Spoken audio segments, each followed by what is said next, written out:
ate chocolate too much at a time. Whiskey and coffee to stay up all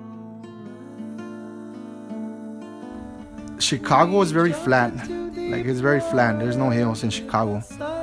You could go on your bike and you could just glide through it. There's no hills.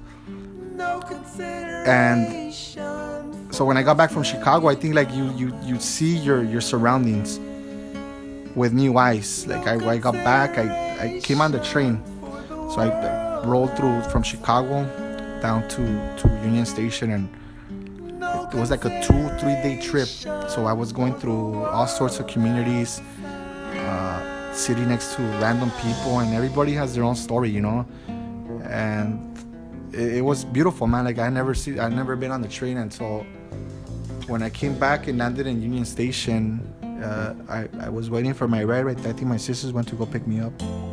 They busted a U-turn. They pulled into Union Station. They got me. We got into the car. We drove down Chavez, and it just looks very different from what I remember it. It wasn't ugly, but I mean, I guess it was home, like for what it was. Like it just looked really, I mean, I don't know, it's hard to explain, man, because you're like looking at it and you see all of its faults, but there's a certain truth to all that.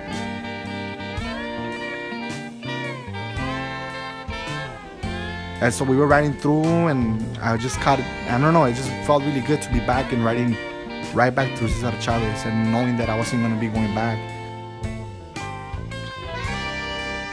And then once I hit right there around City Terrace, man, going out on Chavez, I noticed the hills.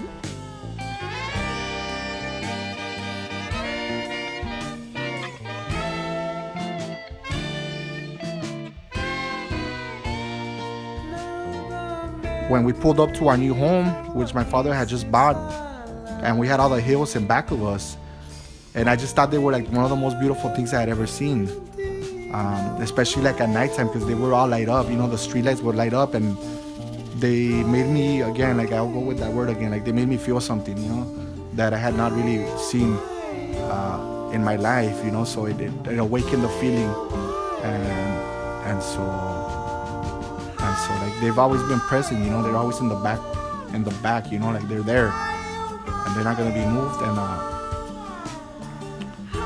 and so yeah, man, like what was the question again?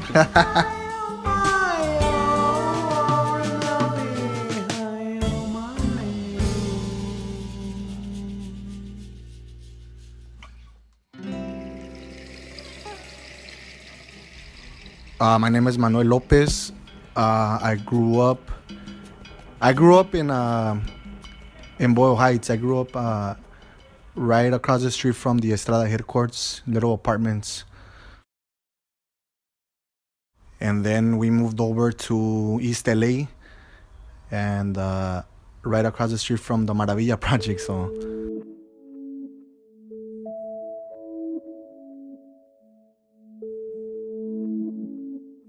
well, the first time that I remember drawing was right there at that old apartment where I grew up in Boyle Heights, and it was drawing along with my older sister, and I remember my dad telling us, "Oh, whoever does a better drawing will get $1." And I remember, I think we would copy like the Tricks Bunny from the cereal, man. And sometimes she would win and sometimes I would win, but it was always really fun, I still remember also drawing like with the neighborhood kids. I remember when the Rocketeer came out, I still remember vividly copying it and selling the drawing to a neighborhood kid.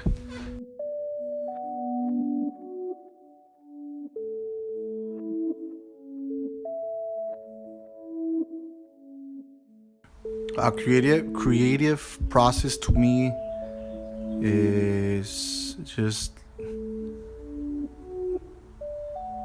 kind of just like trying to figure out where to go. Um,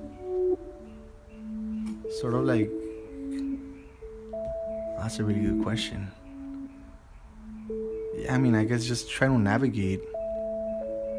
Uh, yeah, that's probably like that's a really old question that's been asked for hundreds of years, and I guess it changes constantly. But yeah, I mean, I think the whole creative process is just you trying to get something done that I guess connects. It kind of connects to I guess like just trying to merge 3 points, which would probably be like the past, present, and future, and creating something that, I mean, when you create something, you have to connect it to everything. So it's like when you look at something that has meaning, I think you're trying to have a dialogue with the past, and then you're also speaking in the present, and you're aware also that it's gonna, I mean, if that's the case, that it will outlive you to a certain degree.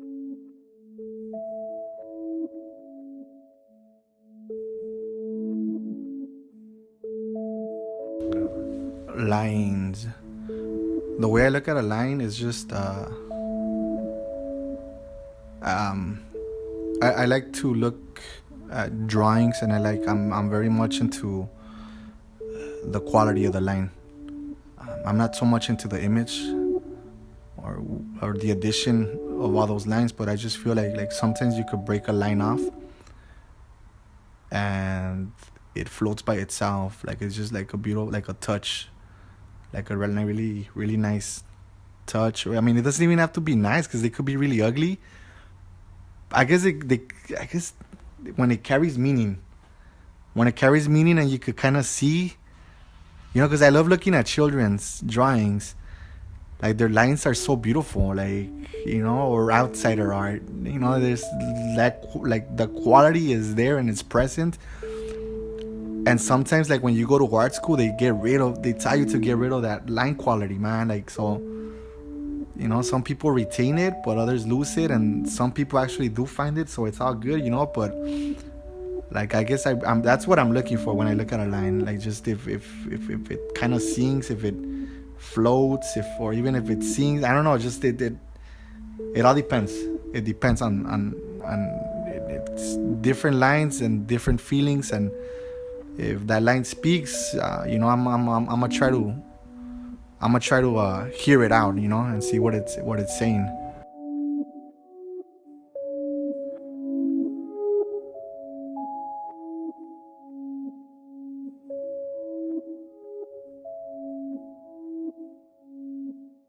Well, I think I look at myself as a painter. I don't think just a painter. I think I would toil for long amounts of time on painting, and I mean, I went to school in Chicago, and those paintings felt kind of forced to a certain degree, especially the representational stuff. So when I came out of when I was sort of finishing school, I tapped into abstraction, like large pieces, and I think that kind of opened up a new door, like abstraction. Like, of course, like everybody, it looks easy, but I think I wasn't going after easy. Like, they were actually really labor intensive, but I wanted them to look a certain way or feel. I mean, I think maybe not look, but just feel a certain way. So they would take me a couple of days to do, but they looked like they were done in a sitting. And I think, but I was getting what I was looking for, like the feeling I was looking for was sort of emanating from them. So it felt good, it felt good, and I wasn't really going after an image, which was really cool. And then after a while, the abstraction, it became again, I guess I get bored quick, so I got bored of it. And when I came back to LA, like I was just kind of, I don't know what to do with the work, like everything just felt like, I mean, once you go to an institution to learn, like I guess you feel that everything has already been done. So it's like, what do you do with everything that you just learned, So I guess I was still sort of digesting everything that was thrown in my direction, or everything that I was seeking back then. So it took me a couple of years to sort of just digest everything. So I was TAing at ELAC with Jim Ujikawa, and I was talking to the students that were in live drawing, and we would go back and forth, and it felt really good, because like when you come out of TAing, because I was TAing in Chicago too. I was doing a live drawing class. I was overlooking a live drawing class. Like I felt like when I came back to ELAC and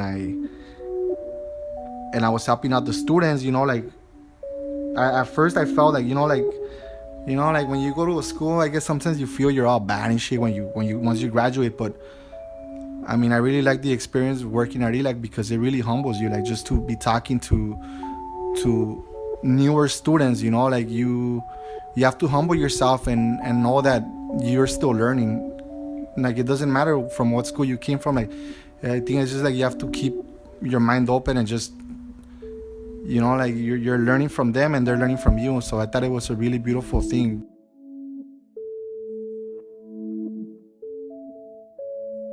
As a creator, or as a painter, as a draftsman, as a musician, like it's a dialogue back and forth between you and a certain type of public that you want to reach to.